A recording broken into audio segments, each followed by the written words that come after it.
1절입니다. 제가 먼저 1절을 읽습니다. 그 후에 예수께서 디베랴 호수에서 또 제자들에게 자기를 나타내셨으니 나타내신 일은 이러하니라.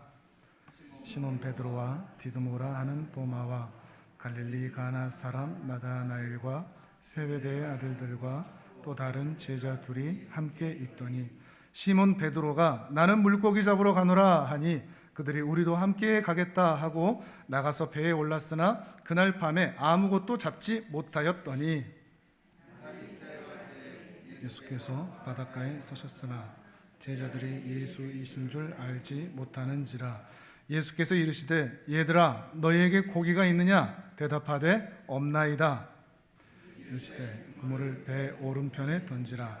그리하면 잡으리라 하시니 이에 던졌더니 물고기가 많아 그물을 들 수 없더라. 예수께서 사랑하시는 그 제자가 베드로에게 이르되 주님이시라 하니 시몬 베드로가 벗고 있다가 주님이라 하는 말을 듣고 겉옷을 두른 후에 바다로 뛰어내리더라. 거리가 불과 한 50칸쯤 되므로 작은 배를 타고 물고기 든 그물을 끌고 육지에 올라보니 숯불이 있는데 그 위에 생선이 놓였고 떡도 있더라. 작은 생선을 좀 가져오라. 시몬 베드로가 올라가서 그물을 육지에 끌어올리니 가득히 찬 큰 물고기가 153마리라.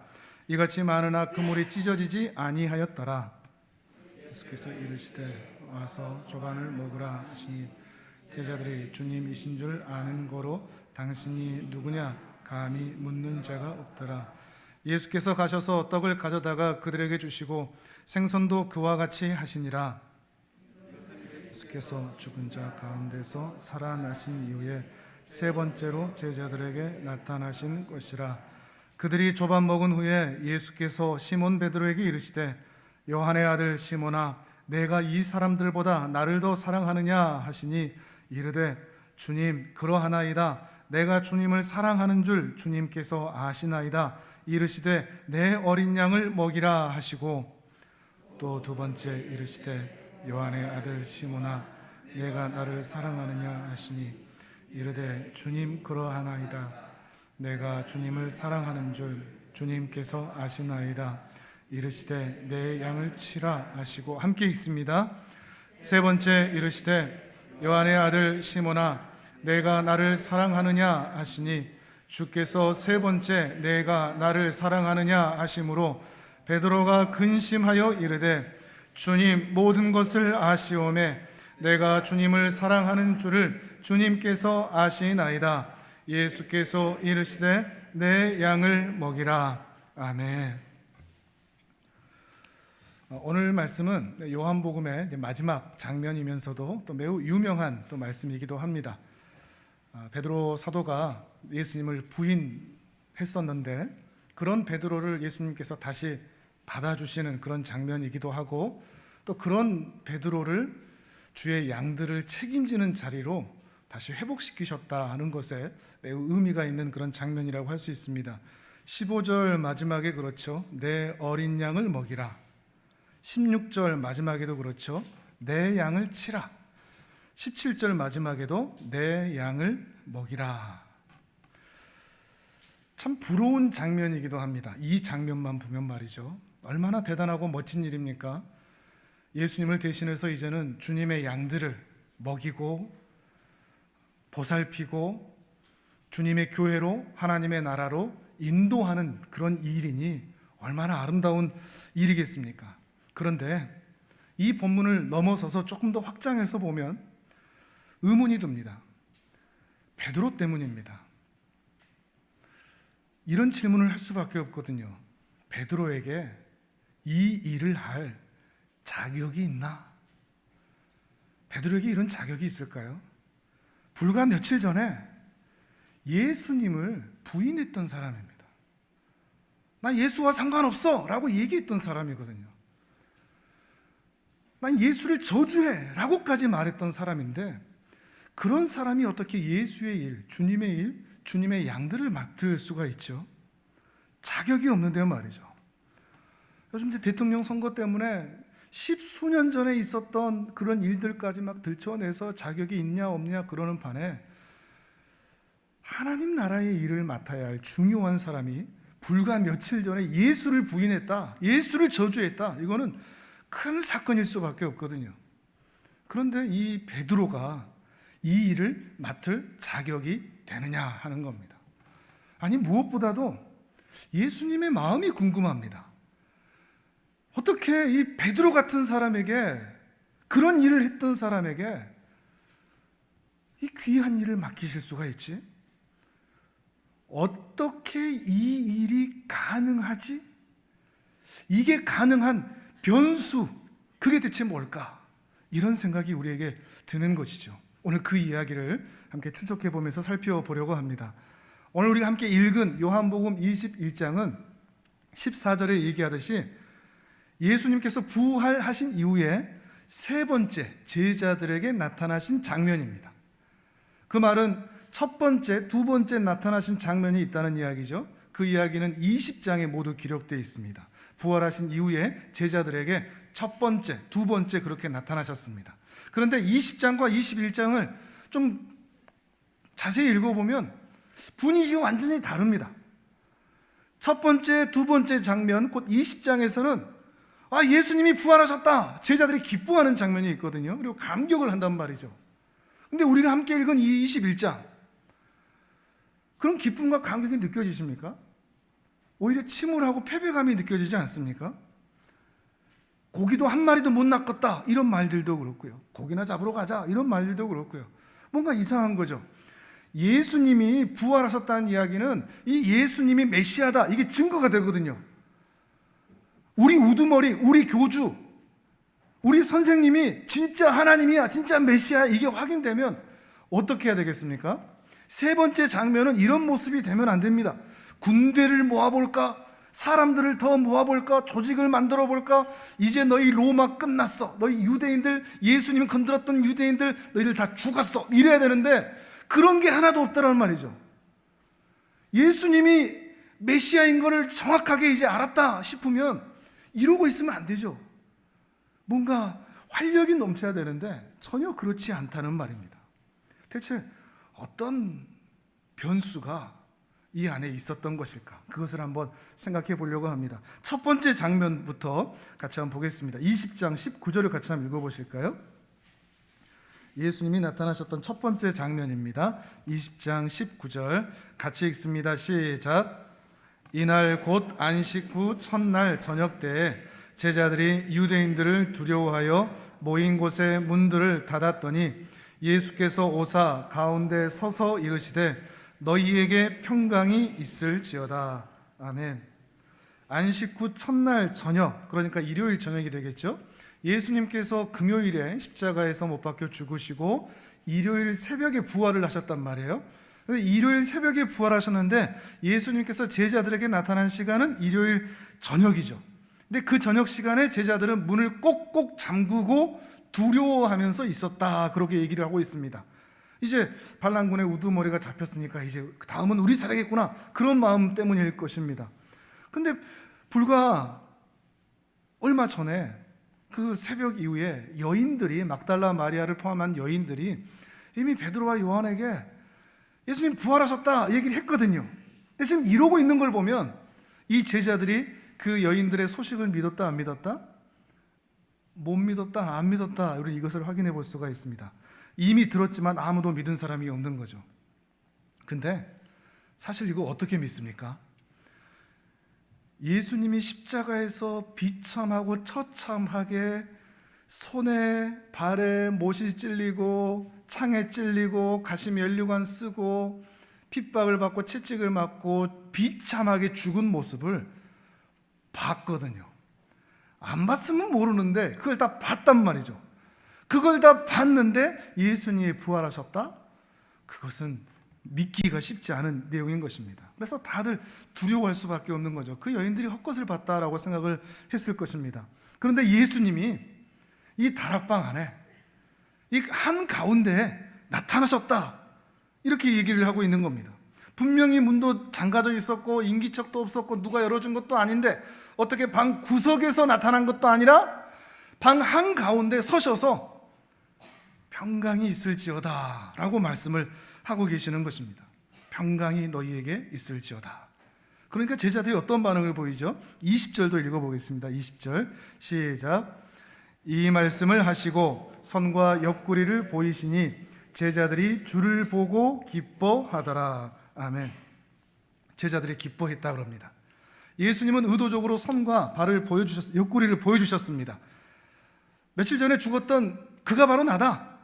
내가 그 죽었던 그다 라고 하는 거죠. 그런데 내가 바로 그가 확실한데 죽었어야 되는데 어쩌다 살아서 이렇게 돌아왔다가 아니고, 왜냐하면 완전히 깨끗하고 영광스러운 모습으로 나타났으니까 내가 바로 그인 것은 분명한데 이전의 내가 아니라 이젠 신적 영광을 가진 부활의 몸, 부활체, 그 영광스러운 하나님의 형상을 가지고 예수님이 나타나신 것을 보여주신 것이죠. 그가 그이지만 그가 또 다른 그인, 그런 모습을 이 짧은 구절에서 우리가 확인해 볼 수가 있는 것입니다.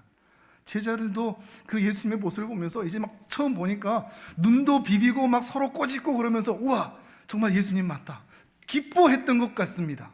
어떤 누구보다도 기쁨으로 예수님의 부활을 즐거워했던 것 같습니다. 아, 정말이었구나. 예수님이 십자가에 죽으셨다가 3일 만에 부활하신다고 하셨는데 그 말 정말이었구나. 이것을 확인하고서 기뻐했던 것이죠. 이것이 첫 번째 만남이었습니다.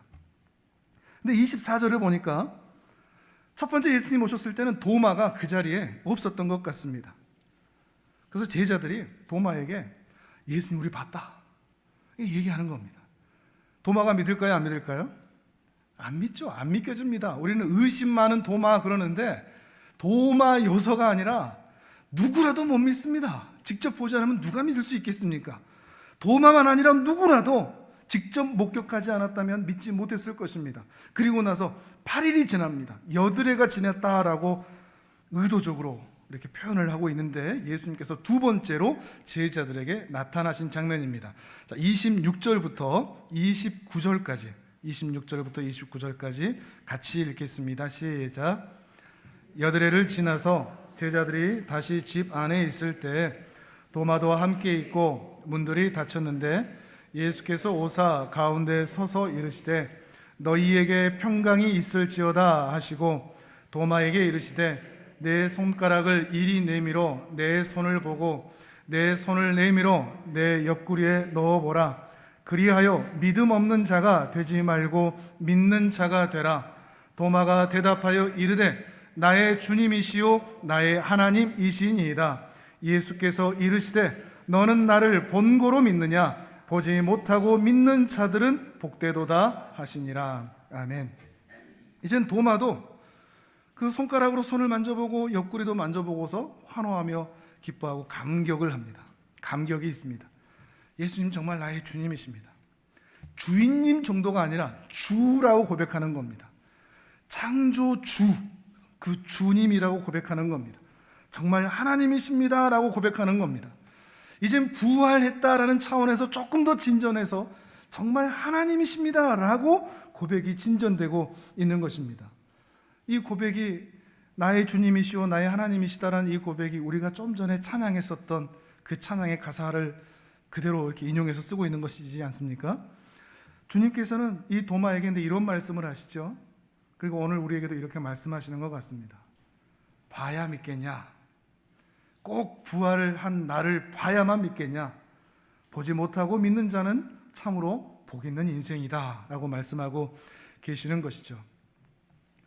이 장면을 너무나 잘 알고 있었던 베드로, 우리가 베드로전서 말씀을 통해서 봤었는데 이 베드로는 이 말씀을 통해서 나중에 그런 얘기를 합니다.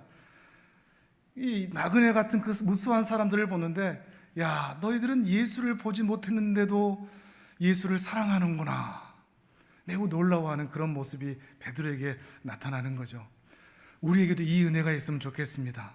우리에게 예수님이 직접 나타나셔서 손과 발을 옆구리를 보여줄 일은 평생토록 없을 것입니다. 그런데 예수님께서도 우리에게 말씀하시듯 보지 못했는데 목격하지 못했는데 믿어지는 은혜가 우리에게 있기를 바랍니다.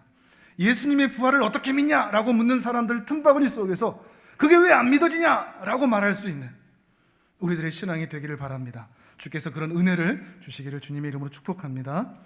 이렇게 두 번째 장면이 이렇게 나타나고 있습니다. 자, 첫 번째, 두 번째를 보시면 정말로 기쁨이 있고 감격이 있죠. 근데 우리가 읽었던 21장에서는 전혀 그런 분위기가 나타나지 않는 겁니다.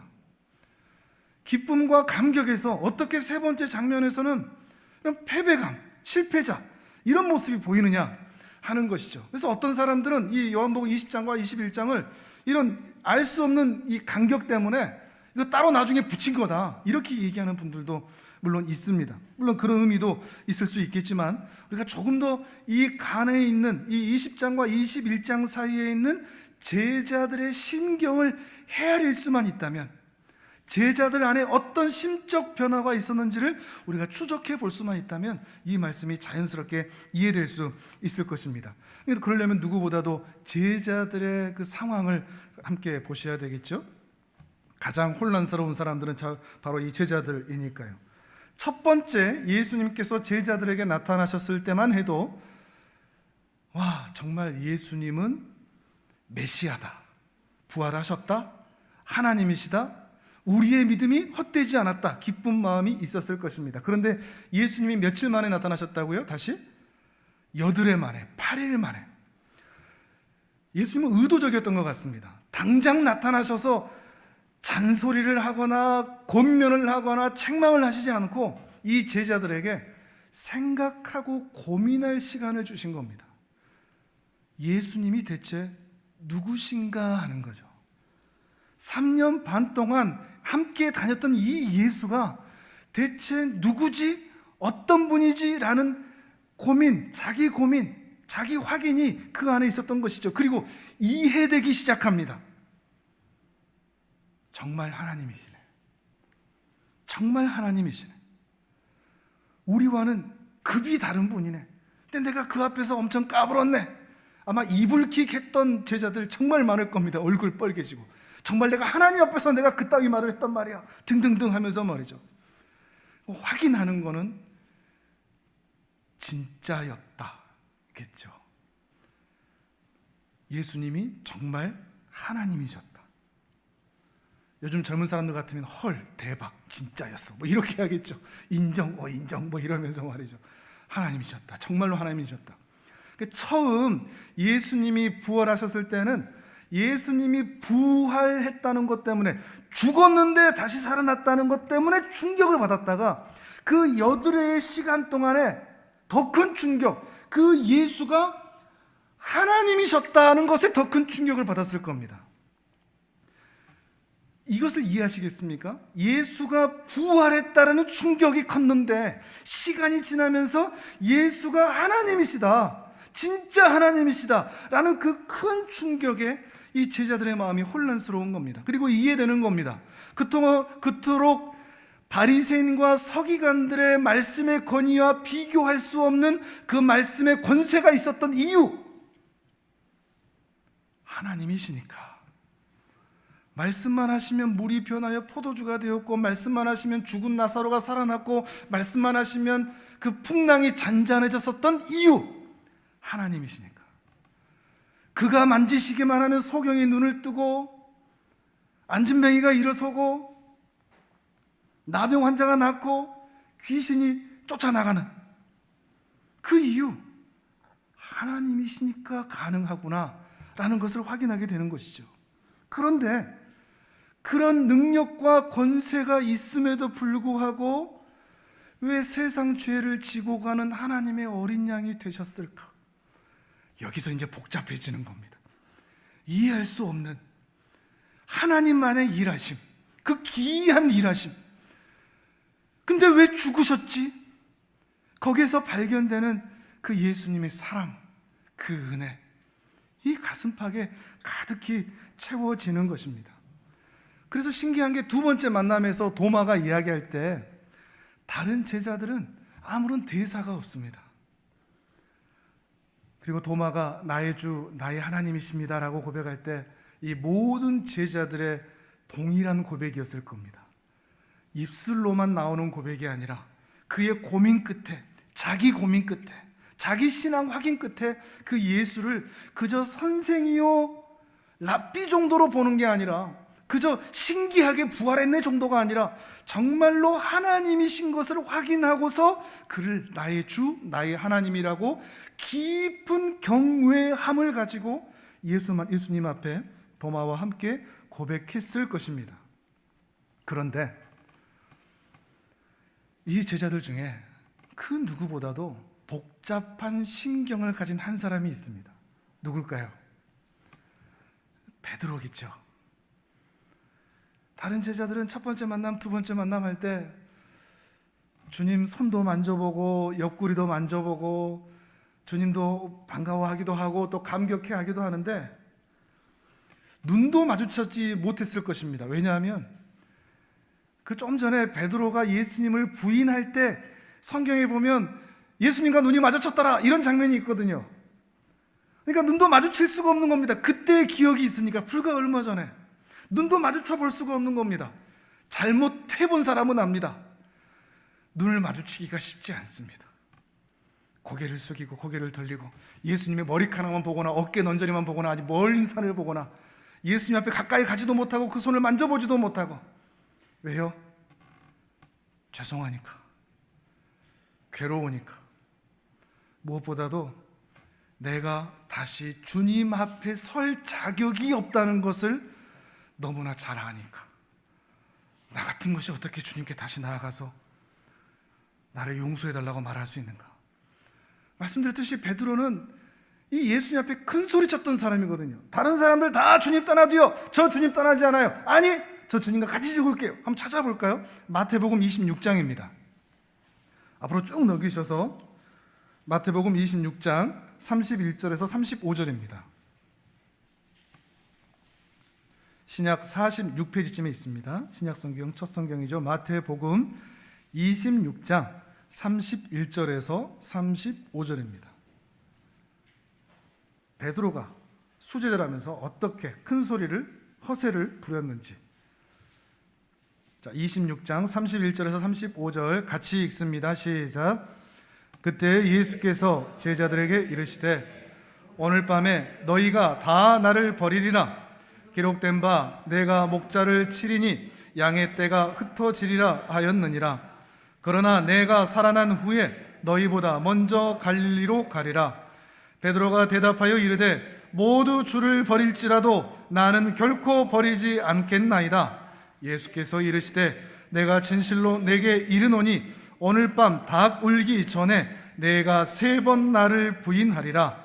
베드로가 이르되 내가 주와 함께 죽을지언정 주를 부인하지 않겠나이다 하고 모든 제자도 그와 같이 말하니라. 아멘. 이렇게 큰 소리를 쳐놨는데 같이 죽는 것은커녕 지나가다가 여종이 또 저기 저 예수와 한패인데 같이 있었는데 이 말 한마디 아니야 난 몰라 예수 몰라. 또 지나가다가 누가 너 저 예수의 무리와 같이 있었던 걸 내가 본 적이 있는데 아니야 난 몰라. 누군가 또 지나가면서 또 묻자. 난 모른다니까. 나 예수와 관계가 없다고. 예수를 나에게 묻지 말라고. 난 예수를 저주한다고 라고까지 말했던 사람입니다. 또 확인해 볼까요? 74절 75절입니다 26장 74절 75절 시작. 그가 저주하며 맹세하여 이르되 나는 그 사람을 알지 못하노라 하니 곧 닭이 울더라. 이에 베드로가 예수의 말씀에 닭 울기 전에 내가 3번 나를 부인하리라 하심이 생각나서 밖에 나가서 심히 통곡하니라. 아멘. 이랬던 사람입니다. 물론 주님이 정말로 부활하셔서 누구보다 기쁜 사람은 베드로가 맞습니다. 그런데 정말로 부활하셨기 때문에 정말로 가까이 할 수가 없는 겁니다. 진짜가 돼버렸으니까. 너무 부끄럽고 너무 죄송하니까. 보통 일반적인 스승과 제자의 관계라고 할지라도 이런 관계면 어색할 수밖에 없습니다. 그 앞에 설 수가 없습니다. 죄송하고 염치 없고 송구스러워서 말이죠. 아니, 사람과의 사람 관계에서도 그렇습니다. 누군가의 잘못하면 눈을 똑바로 쳐다볼 수가 없습니다. 그런데 그분이 하나님인 걸 알았다. 이건 더한 겁니다. 그렇다고 가룟 유다처럼 목매달아 죽을 수는 없습니다. 그것이 의미 없다는 것을 아니까요. 그렇다고 아유, 나 이제 예수님 못 따라다니겠구나. 예수님 떠날 수도 없습니다. 예수님이 하나님이시고 그분을 의지해야만 내가 산다는 것을 이젠 알아버렸으니까요. 그렇다고 한 번만 더 받아주실래요? 라고 말할 수도 없는 상황인 겁니다. 이러지도 못하고 저러지도 못하고 그저 예수님 주위만 맴돌 수밖에 없는, 주님께 더 가까이 가지도 못하겠고 그렇다고 주님을 떠날 수도 없는 그런 상황에 베드로가 놓여 있었던 것입니다. 그리고 나서 21장으로 넘어와서 세 번째 만남을 모든 제자들이 기다리고 있는 것이죠. 21장을 가보면 이제 장소가 예루살렘에서 갈릴리로 바뀌어 있습니다. 아마도 좀 전에 우리가 마태복음에서 읽었지만 내가 먼저 너희를 보다 갈릴리로 가 있을 것이다 라고 말씀하셨기 때문에 아마도 제자들은 갈릴리로 오시겠지 하고 길을 떠나 있었던 것 같습니다. 물론 며칠이 지났는지는 알 수는 없습니다. 그러다가 좀 심심하고 무료했는지 베드로가 고기나 잡으러 가자 라고 먼저 말을 꺼냅니다. 그러니까 여러 제자가 따라서 나왔지 않습니까? 그런데 그날 밤에 아무것도 잡지 못했다 그럽니다. 갈릴리 호수는 수온이 매우 높아서 낮이 너무 더우니까 고기들이 낮에는 이 물 밑에가 있습니다. 바다 밑에가. 그러다가 밤 되면 온도가 낮아지면 고기들이 올라옵니다. 그러니까 고기 잡는 일을 주로 밤에 더 많이 한다고 합니다. 근데 그날 밤에는 고기가 잡히지 않았다. 신기한 일인 거죠. 예수님께서 멀찍이에서 이 모든 상황을 다 지켜보셨다고 합니다. 헛수고하는 것을, 고생하는 것을 다 지켜보셨다는 것이죠. 제자들이 전혀 알아차리지 못합니다. 그런데 멀리서 이 예수가 이제 소리칩니다. 아이들아, 고기 좀 잡히느냐? 이제 그 말은 이제 청년들아, 이보시오 청년들, 고기 좀 잡히오, 이런 의미가 됩니다. 그러니까 사람들이, 이제 제자들이 아니요, 전혀 없습니다. 오늘 꽝입니다. 이렇게 얘기하는 거죠. 근데 갑자기 이분이, 멀리서 부르던 이분이 배 오른편에다 그물을 던지라 하는 겁니다. 어느 지점을 가시오도 아니고 분명히 방금 전에 던져봤을 그 자리거든요. 배 오른편, 바로 거기는 방금 전에 던져봤을 그 자리거든요. 근데 그 자리에 다시 던지라 하는 것입니다. 그러니까 그곳에 그물을 던지자 너무 많아서 고기를, 그 그물을 들 수 없을 정도라라고 표현을 하고 있습니다.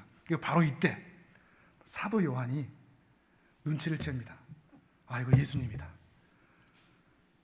3년 반 전에 예수님께서 베드로와 요한을 찾아오셔서 처음 행했던 바로 그 장면 그대로가 지금 반복되고 있으니까요. 이거 예수님이다. 근데 예수님인 것을 확인했는데 자기가 예수님 하지 않고 옆에 있던 베드로를 콕 찌릅니다. 베드로, 야, 예수님이야, 예수님. 왜 그랬을까요? 읽어볼까요? 21장 7절입니다. 21장 7절 같이 읽습니다. 시작. 예수께서 사랑하시는 그 제자가 베드로에게 이르되 주님이시라 하니 시몬 베드로가 벗고 있다가 주님이라 하는 말을 듣고 겉옷을 두른 후에 바다로 뛰어내리더라. 아멘. 예수께서 사랑하시는 그 제자, 마지막에 이 말씀 드릴 텐데요, 사도 요한입니다. 주님이시라 누구한테요? 베드로한테요. 왜 이렇게 얘기했을까요? 사도 요한은 아는 거죠. 지금 누구보다도 베드로가 복잡한 심경으로 주님을 기다리고 있다. 나도 주님을 기다리고 있는데 나보다 더 지금 주님이 필요한 사람은 베드로다. 그래서 옆구리를 치는 겁니다. 베드로, 주님이시, 얼른 가봐, 얼른 가봐. 주님 오셨잖아. 베드로는 지금까지 고기를 잡는 것이 아무 의미가 없다는 듯이 물고기가 그물을 찢어지도록 모였을지라도 그것이 아무 필요가 없다는 듯이 당장 그것을 버리고 그 정신없는 와중에 겉옷까지 걸치고 헤엄쳐서 예수님께 가고 있습니다. 그리고 이제 마지막 장면으로 우리가 함께 보는 것입니다. 물이 떡뚝 떨어진 채로 이제 예수님 앞에 섭니다. 예수님이 무슨 말씀이라도 하실 줄 알았는데 아무 말씀도 없습니다. 예수님은 와, 앉아라. 그리고 고기만 굽고 계십니다. 떡만 준비하고 계십니다. 잠시 후에 제자들도 다 모였는데 그들에게도 같은 얘기를 하십니다. 고생했다. 와서 먹어라. 배고프지? 힘들었지? 배부터 채워. 밤새 힘들었을 제자들에게 먹이시는 겁니다. 어두운 밤 고생한 그 제자들, 그리고 인생의 쓴맛을 제대로 본 그 제자들에게 지금 주님이 하시는 일은 먹이시는 일입니다. 만약에 이렇게 준비해놨다가 예수님께서 야 너희들 그럴 수 있냐 이렇게 말 한마디 시작하면 그 뒤로 제자들 한 입도 못 먹습니다. 어떤 분위기인지 좀 아시겠죠? 우리 같으면 지금 이런 상황이면 어떻게 하겠습니까? 먹이시겠습니까? 어떻게 그럴 수가 있냐, 실망이다, 내가 너한테 어떻게 했는데 등등등 해서 온갖 말을 할 텐데 우리 주님 아무 말씀도 하지 않으시고 그저 먹이십니다. 살다 보면 정말 이럴 때가 필요한 것 같습니다. 힘들고 고된 인생들에게 잘했냐 못했냐도 떠나서 잘하냐 못하냐 앞으로 어떻게 하겠느냐도 떠나서 그냥 먹여주는 겁니다. 수백 마디 말보다 옆에 곁에 있어주는 것, 그것이 더 큰 힘이 될 수 있습니다. 지금 예수님은 제자들에게 지금 그렇게 하고 계시는 것입니다. 그리고 식사를 다 마친 이후에 드디어 이제 베드로와 대면을 하시는데 이때도 어떤 권면, 어떤 말씀, 어떤 책망을 하지 않고 그냥 한 가지 질문만 던지십니다. 질문만 던지십니다. 물어보시기만 하십니다. 15절을 같이 읽어볼까요? 15절 같이 읽습니다. 시작. 그들이 조반 먹은 후에 예수께서 시몬 베드로에게 이르시되 요한의 아들 시몬아 내가 이 사람들보다 나를 더 사랑하느냐 하시니 이르되 주님 그러하나이다. 내가 주님을 사랑하는 줄 주님께서 아시나이다. 이르시되 내 어린 양을 먹이라 하시고. 아멘. 이 순간만큼 베드로라 부르지 않고 요한의 아들 시몬아라고 부르시죠. 시몬이라는 이름의 뜻은 갈대라는 뜻입니다. 베드로는 반석이고요. 참 이 이름이 안 맞는 이름입니다. 언밸런스라고 하죠. 갈대같이 부드럽고 연약한데 반석이다. 근데 어떻게 보면 베드로의 인생이 다 그렇거든요. 근데 이때는 반석이다 라고 부르지 않고 이 연약한 갈대야, 이 연약한 인간아, 이 연약한 자야 라고 부르시는 겁니다. 그러면서 이런 질문을 하시죠. 내가 이 사람들보다 나를 더 사랑하느냐? 너 나 사랑하느냐? 너 나 사랑해? 라고 물어보고 계시는 거죠. 어떻게 보면 참 뜬금없는 말일 수 있습니다. 근데 예수님의 의도를 생각해 볼 필요가 있습니다. 예수님은 베드로의 행위 또는 실력을 확인하지 않습니다. 외적 행위나 실력이 어떠하냐, 어떠해야 되느냐, 잘했냐 못했냐 이걸 물어보지 않습니다. 뭘 확인하시죠? 베드로의 내면, 진심, 너의 마음, 이거를 묻고 있는 것입니다. 베드로의 진심을 확인하고 있는 것이죠. 그러면서 너 나 사랑하니? 왜 이렇게 물어보셨을까요? 왜 사랑이라고 얘기하셨을까요? 충성 맹세를 받고 싶어서 앞으로 사랑하고 잘하겠습니다, 앞으로는 실수하지 않겠습니다, 서약을 받기 위해서? 아니면 사랑의 고백을 듣고 싶어서 예 주님 저도 사랑합니다 라는 말을 듣고 싶어서? 그것마저도 아닙니다. 그건 2차입니다. 왜 물어보셨을까요? 너 나 사랑해?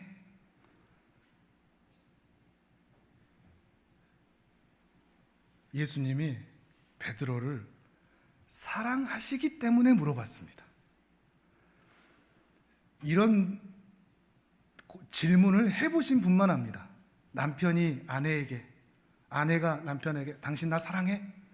라고 묻는 건 확인하고 싶은 거기도 하지만 그 내면에는 내가 당신을 너무나 사랑하기 때문에 물어보는 겁니다. 너무나 내 마음에 그 사랑이 있기 때문에 자신도 알지 못하는 겁니다. 내가 이렇게 남편을, 아내를 사랑하는지를. 그런데 그것에 대한 확인이 그렇게 나타나는 거죠. 당신 나 사랑해? 상대에게 묻는 것 같지만 실제는 내가 너무나 사랑하고 있는 거거든요. 부모가 자녀에게 그러지 않습니까? 아빠 사랑해? 엄마 사랑해? 그 질문 안에는 자녀가 어떤 대답을 하느냐를 듣고 싶은 것이 아니라 사실 그 안에는 내가 너를 너무나 사랑한다, 이 마음이 있는 겁니다. 제가 이걸 언제 깨달았는가 하면 그것도 한두 번 이야기를 했을 텐데, 어렸을 때 이제 애들이 막 아프고 그러지 않습니까? 연우도 막 그렇게 막 아프고 그럴 때 평소에는 이제 아내가 주로 이제 날 세고 이렇게 등에 들쳐매고 이렇게 하는데 그날은 이렇게 제가 한번 했습니다. 아이도 아프니까 잠 못 자고 저도 잠 못 자고 심심하니까 이제 이 말씀 생각나서 물어봤던 거거든요. 연우야 아빠 사랑해? 이렇게 누워 있다가 딱 일어나더니 끄떡끄떡하고 대답은 안 하고 끄떡끄떡하고 탁 쓰러지더라고요. 재밌더라고요. 2번, 3번 물어보는데 세 번째는 제 입을 탁 치고 쓰러지더라고요. 이제 말 시키지 마라 이거겠죠. 힘들다고. 근데 그때 제가 느낀 거는 내가 이 아이를 사랑하고 있구나라는 것입니다. 그 질문 가운데서 말이죠. 정말 그렇지 않습니까? 부모는 자녀를 끝까지 사랑합니다. 자녀가 부모에게 어떤 짓을 해도 부모는 자녀처럼 하지 않습니다. 우리 주변에 뉴스 많이 보지 않습니까?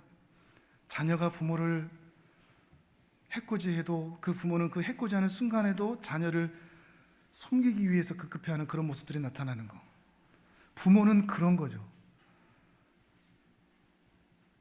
저도 그 부모의 사랑을 받으며 자라왔고 그 위에 부모도 그 위에 부모도 그 위에도 부모도 계속해서 그 사랑을 받아왔죠. 그리고 궁극의 그 끝에 계시는 우리 아버지 하나님에게서 이 사랑이 모든 부모에게 흘러내려와 있는 것입니다.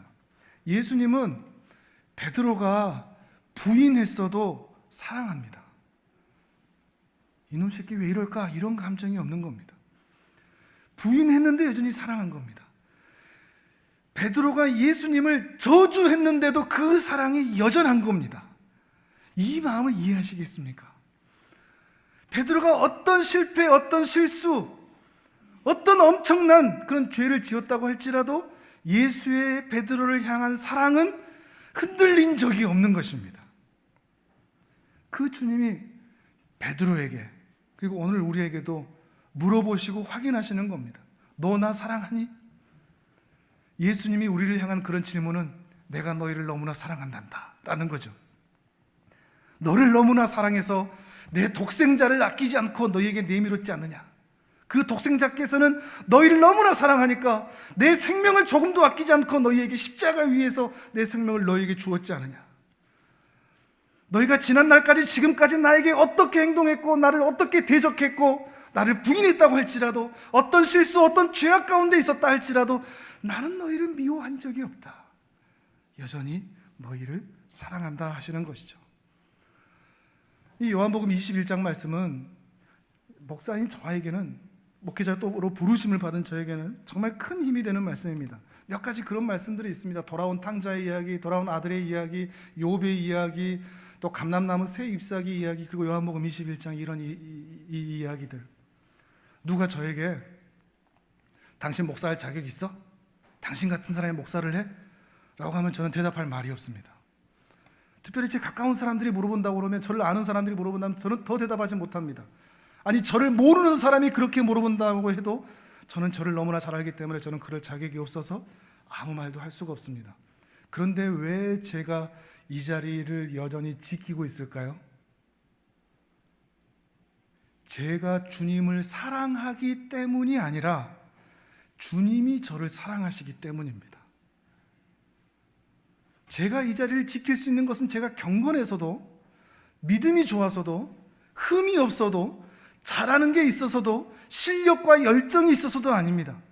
주님이 나를 사랑하셔서 나를 이 자리에 붙잡아 두셨기 때문에 제가 이 자리에 있을 수 있는 것입니다.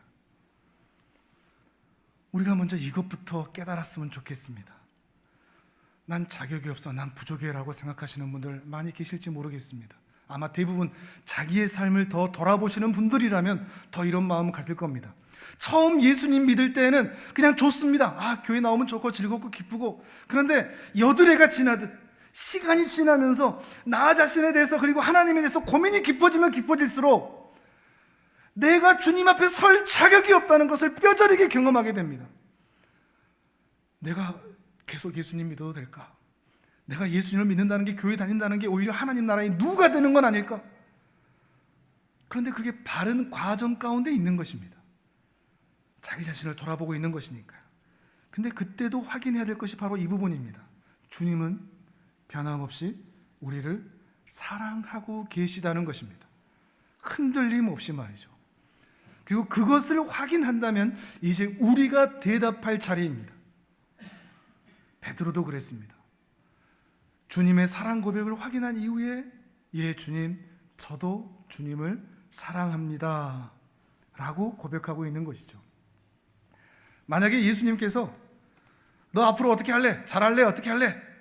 또 실망시킬 것이냐? 이렇게 어떤 행위나 실력을 물어봤다면 베드로는 한마디 말도 못했을 것입니다. 앞으로 잘할 수 있어!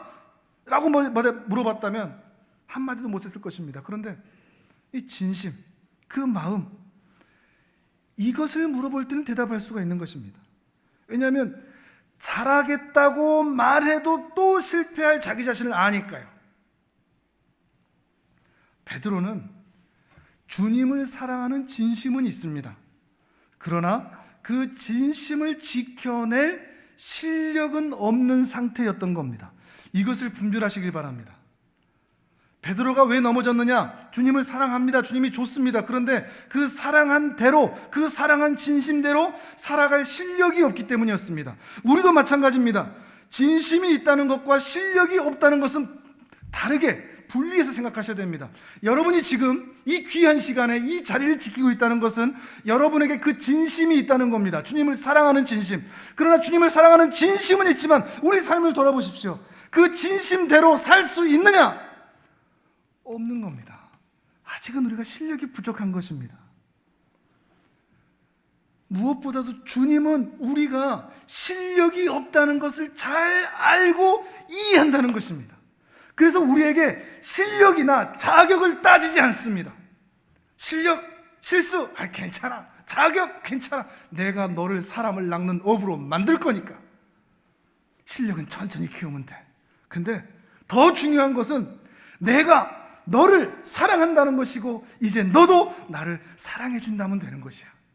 주님의 말씀인 것입니다. 이렇게 물어보신다면 여러분 어떻게 하시겠습니까?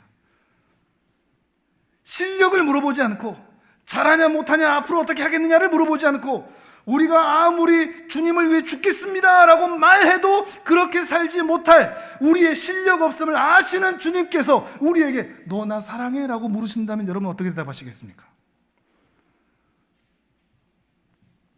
이제 우리의 대답은 분명하겠죠. 네, 주님, 저 연약합니다. 또 실수하겠죠. 그래도 저는 주님밖에 없어요. 전 주님이 너무 필요해요. 이렇게 대답할 수 있는 은혜가 있기를 바랍니다. 그리고 이 질문과 대답이 무려 3번이나 반복이 되면서 주님의 사랑도 베드로의 사랑도 더욱 분명히 확인되어 가고 있습니다. 그리고 주님은 이 실패자에게 당신의 양을 맡기신다고 하는 것이죠. 사랑이 중요하기 때문입니다.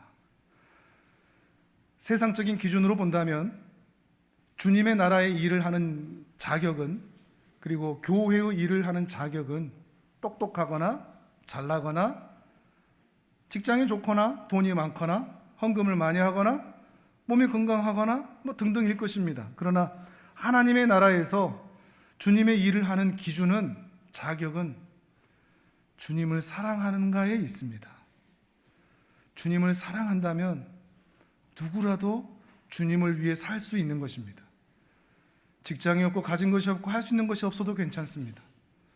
누구라도 주님을 사랑하는 사람이라면 주님의 일을 할 수 있는 것입니다.